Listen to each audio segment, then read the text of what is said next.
Президент имзасы куелган әлеге 3 китапны Озон аша заказ бирүчеләр бүләккә алачак. Тик күчтәнәчне августанда иртәрәк көтәсе түгел. Татарстандагы склад шул вакытта ачылырга тиеш. Мир движется очень серьезно по электронной торговле. И то, что в республике создается такая мощная база, это даст серьезный эффект развитию малого и среднего бизнеса. Әлеге склад үзебездә булгач, интернет аша заказ бирүчеләр товарны көнендә үк ала. Үз товарын сатарга куючылар транспорт чыгымнарыннан азат була. Әйтик, Казанда чыккан китапларның бәясе кайчак юл хакы белән 5 тапкыр арта торган булган. 500 сумлык китапның бәясе хәтта 2500 сумга кадәр җитәдер. Хәзер инде Озонда безнең китапларыбыз үз кыйммәтеннән сатыла башлаячак.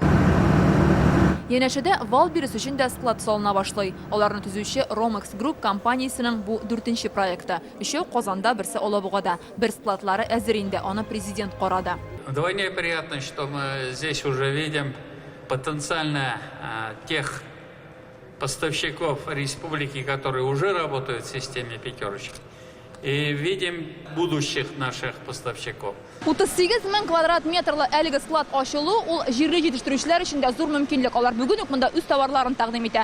Казылык, сөт продуктлары, сыр. Әлеге кибетләр челтәрендә Татарстан фермерларының товарлары 30% тәшкил итәргә тиеш. Монда китерелгән азык-төлек белән 700 кибетне тәэмин итәчәкләр. Яшел Үзәннең Мизинова авылы эшмәкәре шуларның берсендә үз продукциясын сата башлаган. Они нас пригласили как фермерские продукты. Безнең өчен бу тәкъдим отышлы кибетләргә кергәч, безнең сатып алучылар арта, безнең продукцияны белә башлыйлар.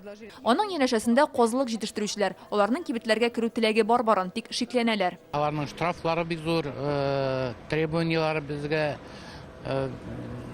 куркыта торган. Яңа ачылган үзәктә хәзер 400 кешегә эш урыннары булачак. Интернет кибет үзәкләрендә ачкач 1000-гә җитәчәк. Яшел Үзән районыннан Фәрүзә Мәҗитова, Марат Зайдуллин, Яңа Гасыр каналы. Казань, Товарищеская, 34, телефон 8 951 061 65 40.